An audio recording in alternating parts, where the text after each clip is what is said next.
have Ray Deonandan. Good morning, sir. Good morning. How are you? I'm excited to speak with you. I specifically said that I have to speak with Ray Deonandan today on the show. It was one of the first things I said, actually, when I found out I was hosting for Leslie today. Well, I'm flattered. Well, I know, especially coming from a man who finds touching and hugs yucky. You're a very touchy-feely sort of guy. So I want to know right now, because I've asked this question online about Air Canada wanting to get rid of this 14-day mandatory quarantine imposed on international travelers. It says, hey, we could just replace it with rapid testing when people come in. How do you feel about germs on planes and just getting a rapid test instead of a quarantine when people arrive in the country? Okay, so on its face, it seems like a rational way to go. And in the past, I've been gung-ho on the rapid tests, getting us back to a state of normality. But the problem is the details. Here's what I mean. Just because you test negative, it doesn't mean you haven't got the disease.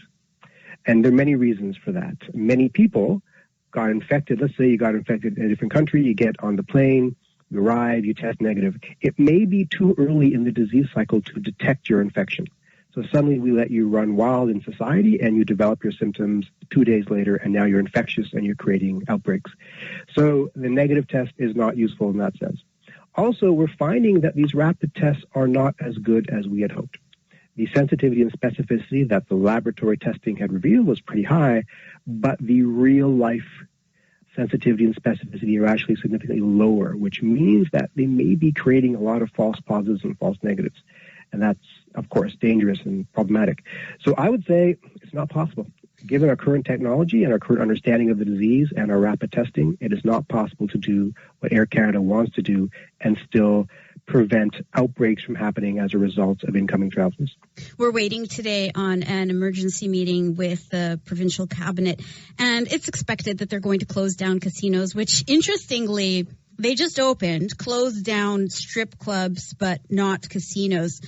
I have to ask, is there a difference between gatherings at strip clubs as opposed to bars, other than nudity? Well, both may have nudity, but bars, casinos, those sorts of things. Because how in the world can we have a high-risk location like a casino being open right now when we're not allowed to have a strip club, for instance? It's a really good question. Now, one could argue that in casinos, you're spending most of your time alone because you're dealing with the slot machines and not around other people. And the gaming tables, you could set up plexiglass barriers and things like that. But they are still indoor gatherings, and the risk of aerosol transmission is high in indoor gatherings. That's the problem. In Nevada, we've seen several hundred cases as a result of people going to casinos. Mind you, Nevada is famous for its casinos. So it seems that you'd have to lump them all together.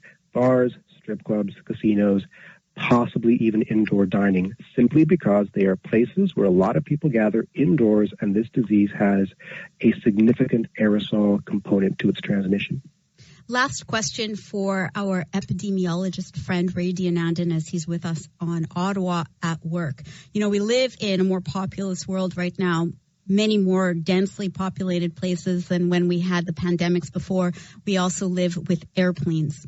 Do you think that travel and the population of the world, its density with ongoing travel, can make this pandemic potentially last longer than the others?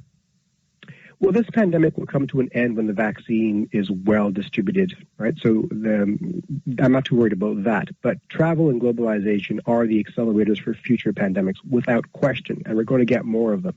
The solution is to invest in surveillance systems so that we can suppress new diseases and new epidemics before they become pandemics. That's what we have to look into in the next couple of years. Dr. Ray Deonandan, you finished perfectly on time. Thank you so much for joining us today, epidemiologist and science communicator, and my favorite epidemiologist there. You win. Still ahead on Ottawa